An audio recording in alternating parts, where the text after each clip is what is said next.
Welcome to my channel. ఈరోజు మనం ఉన్న కాలంలో చాలా వరకు ఫోన్ తీసుకుంటే ప్రపంచం మన చేతిలో ఉన్నట్లే అనిపిస్తుంది. కానీ నిజం చెప్పాలంటే ఫోన్ మన చేతిలో లేదు, మనమే ఫోన్ చేతిలో ఉన్నాం.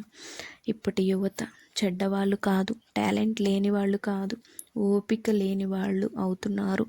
ఒక పరీక్ష ఫెయిల్ అయితే జీవితం ఆగిపోతున్నట్లే భావిస్తున్నారు. కానీ గుర్తుపెట్టుకోండి, ఫెయిల్యూర్ అనేది ఫుల్ స్టాప్ కాదు, కామా మాత్రమే. ఈ జనరేషన్లో అన్నీ కావాలి, ఈ జనరేషన్ వాళ్ళకి అన్నీ కావాలి. డబ్బు కావాలి, గౌరవం కావాలి, పేరు కావాలి. కానీ వాటికి కావాల్సిన కష్టం మాత్రం తప్పించుకుంటున్నారు.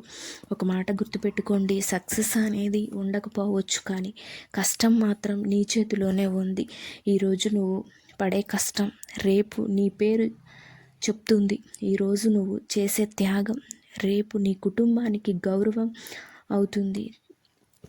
తల్లిదండ్రులు మన దగ్గర డబ్బులు ఆశించరు, మన దగ్గర గొప్ప పదవులు కూడా ఆశించరు. వాళ్ళకు కావాల్సింది ఒక్కటే, మన మీద వాళ్లకు గౌరవం కలగాలి. ఆ గౌరవాన్ని మోసం చేయకూడదు. ప్రపంచం నిన్ను నమ్మకపోయినా పర్వాలేదు, కానీ నిన్ను నమ్మిన వాళ్లను ఎప్పటికీ పరచవద్దు.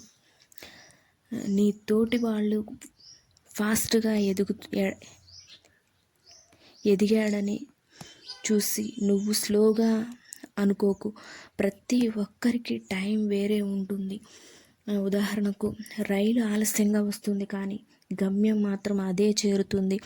ఈ జనరేషన్లో ఒక పెద్ద సమస్య ఏంటంటే కంపేర్ చేసుకోవడం. వాళ్ళ లైఫ్ వాళ్ళది, నీ లైఫ్ నీదే. ఈ ప్రయాణం నీ చేతుల్లో ఉంది, నీ ఫోకస్ నీ చేతుల్లో ఉంది, ఫోన్లో కాదు.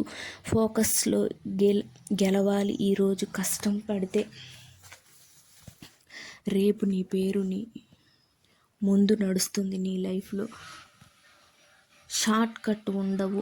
కష్టం ఒక్కటే నిజమైన మార్గం. ఇప్పుడే నీకు నువ్వే ఒక ప్రశ్న అడుగు, ఈరోజు నేను చేసిన పని రేపటి నా జీవితానికి ఉపయోగపడుతుందా? జవాబు అవును అయితే నువ్వు సరైన మార్గంలో ఉన్నావు. ఈ జనరేషన్ యువతకి ఒక మాట, నువ్వు గెలవగలుగుతావు, కానీ అది ఈరోజు నువ్వు చేసే ఒక చిన్న ప్రయత్నమే ఆధారపడి ఉంటుంది. ఈరోజు మొదలుపెట్టు, ఇప్పుడే మొదలుపెట్టు. ఎందుకంటే రేపు కాదు, ఈరోజే నీ టైం. సబ్స్క్రైబ్.